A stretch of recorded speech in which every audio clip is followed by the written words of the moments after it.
Epilogue. Despite Vixie's best efforts and taking all prudent action she could with the assistance of everyone under her command, the economic depression still happened to the Kitsune clan. But at least with her efforts combined with the efforts of everyday citizens, at least it would be somewhat bearable and not cataclysmic.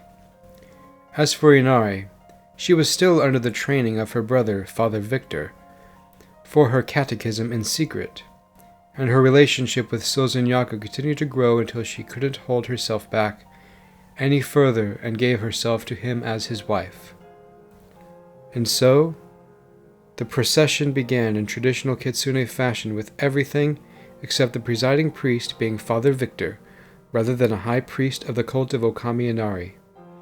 And afterward, she would have the procedure done to make her fertile again, and Sozun would impregnate her with a child. And during her pregnancy, she left Vixie in charge of running the kingdom so that she and her husband could focus on making sure their child would grow up to be healthy and be fully matured by the time the child wasn't to inherit the kingdom. And Sozun was grateful he could be a true father again, and Inari felt most at home knowing she was going to have her own child, and in her gratitude, made a sizable offering of the best of what she had to Father Victor's monastery, even if he wouldn't use it for himself. As for Natalia, Buck, and Titania, they returned safely to Kansas with Finnegan being focused to stay behind. After all, the American president, Ronald Jackson, Finnegan's boss, agreed to Inari's terms in having Finnegan destroy the keys of prosperity. And because he learned Finnegan used to be a communist, so let Inari hold him captive.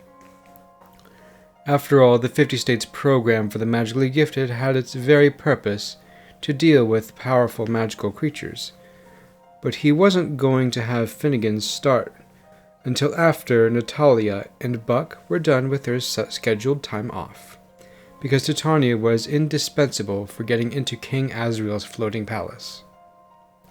Plus, President Jackson had other plans besides just destroying the keys of prosperity.